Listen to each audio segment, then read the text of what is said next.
Okay guys, so I haven't been at it in an hour yet, but I wanted to show you guys. Once you get into this, you know, and you start getting somewhere with it, all you gotta do is keep working it.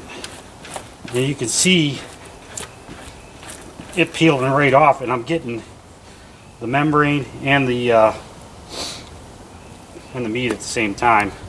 I'll go back over this again in spots because you can see spots where I've missed some of the membrane. But it seems like once this thing dries out just a little bit, you go back over it, it seems to do a little better job. And you know, you just keep working your way around. And if you're having a hard time getting it off one way, turn it around the other way, work at it from a different direction, because it's a directional thing. It's almost like woodworking. You take it from the right direction, sometimes it comes off pretty easy. And if you get it from the wrong direction, you may fight it for a long time. So let me go ahead and get back to this.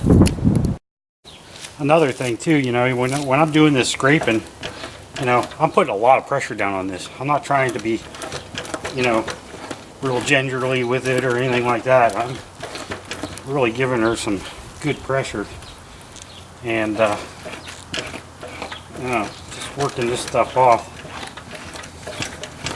And you know, like I said, I'm trying to get the meat off, trying to get that nice little layer of fat off, and I'm trying to get some of the membrane off as I go. Probably not going to get it all this way, but we're working on it. When it dries just a smidgen, it'll come off a lot easier. But for right now, we're just going to get as much as we can. Okay guys, I want to show you something here. I don't know if you can see this or not, but you see all these ripples in this leather going across here. I could thank my buddy that skinned this for that. Everywhere there's a little ripple is where his knife hit, right across here, everywhere.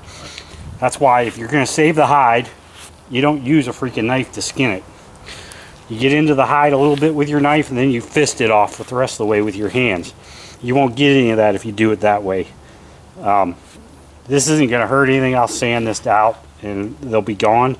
But a couple of these are pretty ding dang deep, and any deeper than that, and I would have probably had to just do something different with this piece, and not what I want to do with it. So remember that. You know, everybody says you got to have that fancy skinning knife when it comes to deer, but if you're going to save that hide, all you need is a little knife to get into the hide, and you fist the rest of it off by hand. It might take longer, but you'll save the hide. So anyways, I just wanted to put that in there. Well guys, we got to change of plans here. Apparently there's more cuts in this thing than I thought there was. They really cut the heck out of this. I'm going to go ahead and finish fleshing this one out, and then we're going to go ahead and we'll dehair the other side, and then we're going to rack this, because this thing's we're going to need to stretch it, rack it, and really sand the crap out of this thing. Thank God this is the heavier part of the skin, but still, this is unacceptable. Kid I had saved me this hide. I told him he skinned it before I ever got my hands on it, so I didn't get a chance to tell him, you know, be careful with it. Apparently he wasn't very careful. So that's where we're at. I mean, this thing's all cut up. We got some nice stuff here too. I don't know if you can see that. This part here is all fine, and but yeah, we definitely got some cuts in this thing.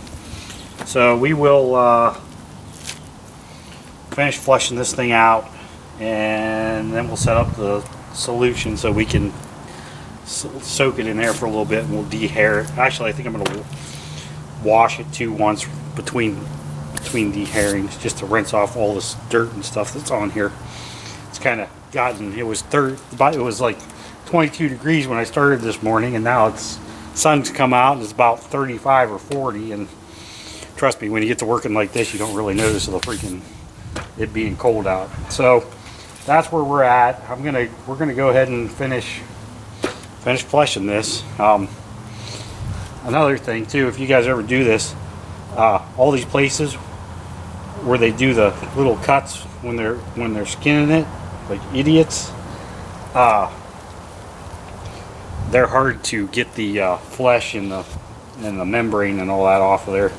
So it'll take you a little bit longer. I'm running into trouble with that before. I've never run into this before. I've always done my own skins, and this year I didn't hunt at all. Didn't have time with the baby and stuff. So, you know, Buddy had given me this skin, and I appreciate it, but I sure wish I would have gotten my hands. Had I known this, I would have went down and skinned it myself. But he ran it through the butcher shop, and I'm pretty sure that the butcher probably skinned it, and this is what you get.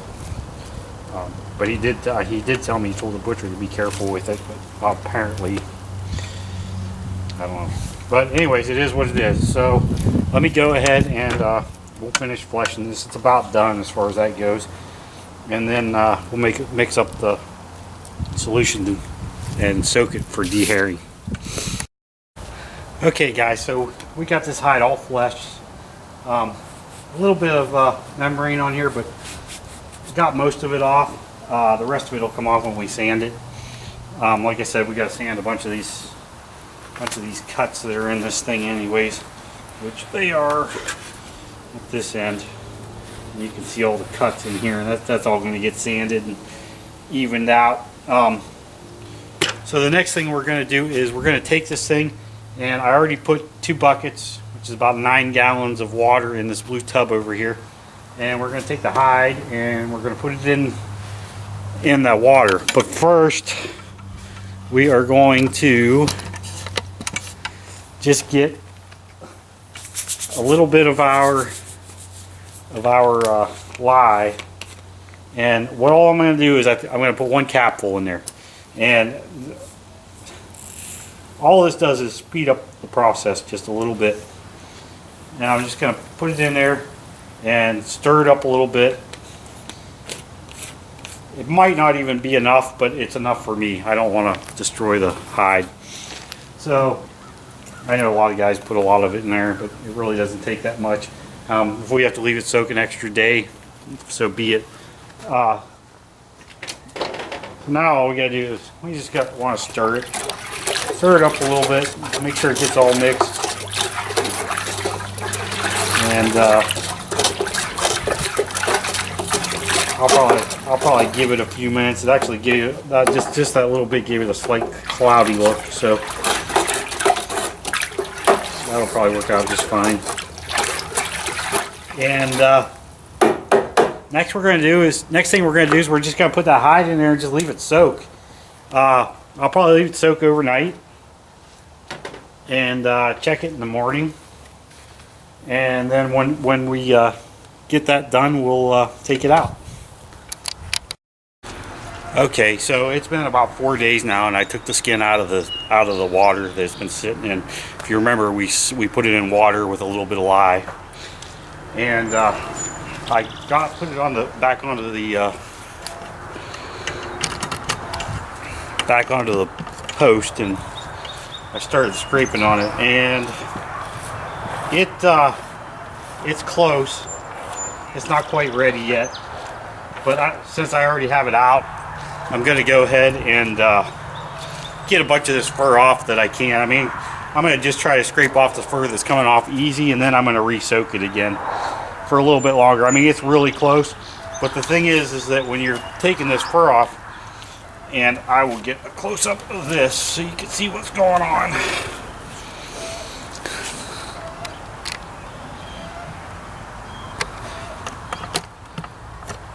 You can't see. Yeah, let's move this closer. Okay, right in here, right in this area, right here, and I hope you guys can see this, but you can see where I'm peeling off a layer of skin, and like I said, it's not quite ready yet, but you can see where I'm peeling off a layer of skin, and it's the epidermis is what you're taking off. At least I think that's the proper name for it. And it's the layer of skin that actually holds each little hair in. And so when you're taking the hair out, you want to try to get some of that off too, or at least most of it off. And if you miss a little bit here and there, it's not a big deal, because when we get done here, we're going to string it up and stretch it, and then we'll sand it with some sandpaper and stuff, and that'll get all the little tiny pieces off. So let me go ahead and work on getting some of this hair off, and I'm going to try to get some of this epidermis off at the same time while I'm working on it. And then I'll show you what it looks like when it's not done, but as far as I can get from here, and then we'll put it back in the soak for a while. So let me go ahead and work on this for a bit. And I will actually just kind of let you guys watch for a few minutes while I'm working on it. Like I said, when the hair is actually ready to come out, it'll come off in nice big sheets, just like that is there. But the whole skin's not ready yet. There's a couple little parts of the skin that was not under the water good enough, and I didn't realize it. Or every once in a while you'll have that skin in the tub and it'll get folded around a little bit, and there'll be an air pocket so it doesn't get quite as wet. But this skin's like super heavy right now, so if we can get a bunch of this hair off of it, it'll make the job easier later on, because all that hair holds water, and we'll be getting rid of a bunch of weight that way. But yeah, a lot of the skin's ready. I mean, when you can do that, it comes off in nice big sheets. It's pretty close. So I will just work on this for a bit and get what we can off of it.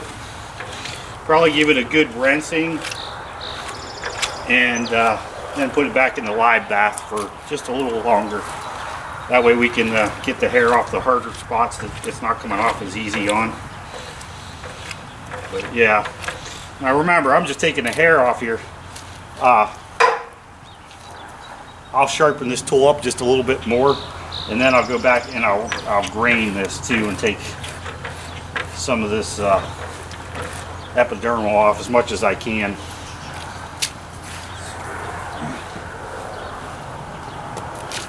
So let me go ahead and work on this for a bit, and I will get back with you.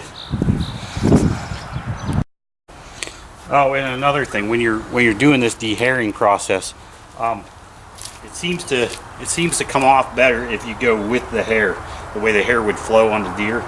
It seems like it'll come off in better swaths. Now, like this part right here, this is kind of a tough spot. This is not coming out the way it should.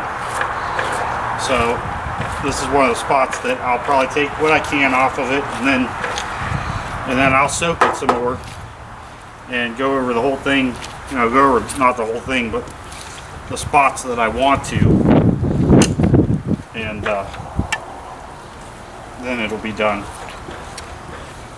And then you run into spots like this where it definitely got wet. It comes off in big sheets, and that's really what you're looking for. These nice big sheets.